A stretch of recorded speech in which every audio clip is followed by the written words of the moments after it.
Hello everyone. फ्रांसीसी क्रांति important question part 2 का ये छठा क्वेश्चन।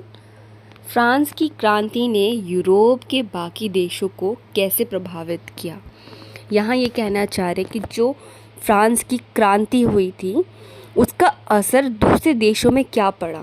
क्रांति हुई तो इसका क्या रिज़ल्ट, मतलब कोई भी हम एक्शन करते हैं तो उसका एक रिएक्शन होता है बच्चों, तो इसका रिएक्शन क्या हुआ।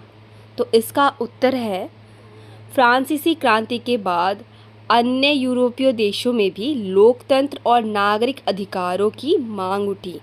क्रांति ने पूरी दुनिया में जनतंत्र और स्वतंत्रता की अवधारणाओं को फैलाने में महत्वपूर्ण भूमिका निभाई है। बहुत इम्पोर्टेंट रोल दिया है। मैंने पहले भी पार्ट 1 वीडियो में आपको बताया था कि फ्रांसीसी क्रांति बहुत इम्पोर्टेंट था और ये एक शुरुआत थी स्वतंत्रता के लिए लड़ाई की, जिसने बहुत से देशों को प्रभावित किया था। अगला प्रश्न, मैक्सिमिलियन रॉबस्पियर का शासनकाल, जिसको आतंक का राज कहा जाता है, किस प्रकार का था। यहाँ जो मैक्सिमिलियन थे उनका जब राज चला था तो किस टाइप का था। यहाँ पे प्रश्न में बोला कि वो आतंक का राज था, तो ऐसा क्या किया उसने कि वो आतंक का राज कहलाया। तो इसका उत्तर है बच्चों, रॉबस्पियर के नेतृत्व में आतंक का राज 1793 से 1794, जो 1 साल तक का ही था, तक चला, जिसमें हज़ारों लोगों को गिलोटिन से मौत की सज़ा दी गई। इसका उद्देश्य क्रांति के दुश्मनों को ख़त्म करना था। यहाँ एक वर्ड आया है गिलोटिन। बच्चों ये क्या था, जब तक हम किसी चीज़ को देख के नहीं समझते ना तो हमें नहीं आता समझ में। मैंने यहाँ आपके लिए एक पिक्चर अटैच किया है। ये है गिलोटिन, जिसका उपयोग फ्रांसीसी क्रांति के दौरान लोगों के सिरों को काटने के लिए यूज़ किया जाता था। ये एक सज़ा देने का उपकरण था। किसी ने कुछ किया, क्रांति की, विद्रोह किया, सूली पे चढ़ा दो, गिलोटिन पे चढ़ा दो, गला काट के बस ख़त्म। हमारा अगला महत्वपूर्ण क्वेश्चन है, फ्रांसीसी क्रांति के क्या परिणाम थे।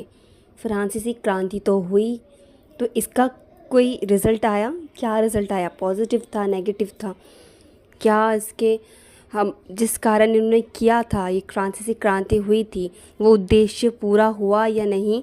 तो यहाँ पे इसका उत्तर है बच्चों, फ्रांस में राजशाही का अंत। राजशाही का अंत मतलब राजा का राज खत्म। उसके बाद आता है गणराज्य की स्थापना।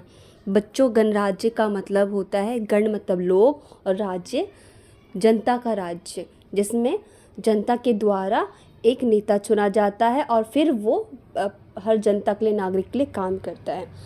तीसरा पॉइंट है हमारा सामंती व्यवस्था का उन्मूलन।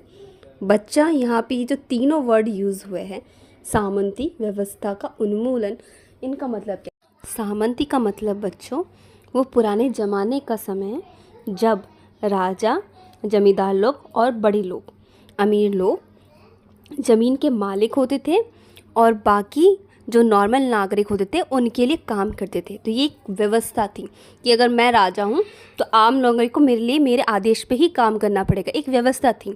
तो उसका उन्मूलन किया गया। मतलब उन्मूलन का मतलब होता है ख़त्म करना।